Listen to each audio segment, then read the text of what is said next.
Hello bachcho, let's read the question. Two identical glass rods S1 and S2 refractive index is equal to 1.5 have one convex end of radius of curvature is 10 cm. They are placed with the curved surfaces at the distance d as shown in figure with their axis shown by the dashed line aligned.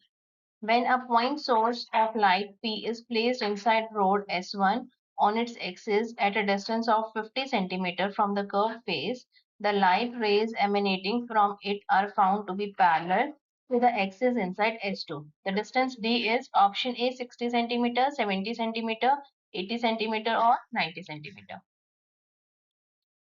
So bachcho, here our key concept is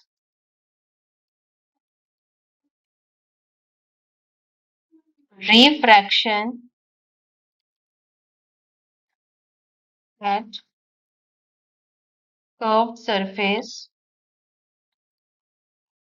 has the formula mu2 upon v minus mu1 upon u is equal to mu2 minus mu1 upon r. यहाँ पर light mu1 to mu2 medium में travel कर रही है.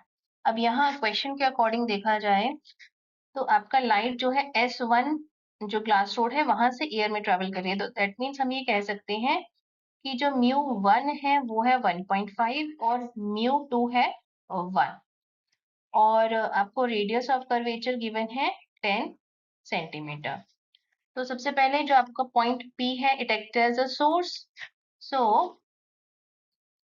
1 mu2 upon v 1 upon v minus 1.5 और जो object है वो हमेशा इट इज कंसिडर्ड कि वो लेफ्ट पर है, u हमेशा नेगेटिव होता है, is equal to 1 minus 1.5 upon radius of curvature 10 centimetre. अब आपको ये -10 लेना है क्योंकि यहाँ पर जो फर्स्ट कर्व सरफेस है इसका फोकल लेंथ लेफ्ट में होगा, रेडियस ऑफ कर्वेचर जो होगा सेंटर ऑफ कर्वेचर वो लेफ्ट में होगा, सेंटर ऑफ कर्वेचर का पॉइंट, सो इसीलिए नेगेटिव.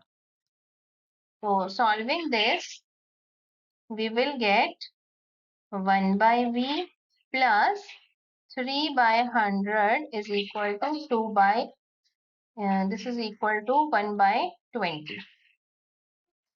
तो यहाँ से हमारे पास v आ जाएगा 50 centimetre.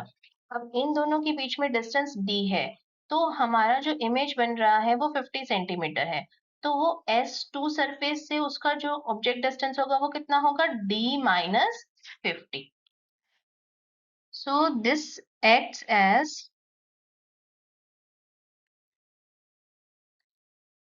object for S2 with its distance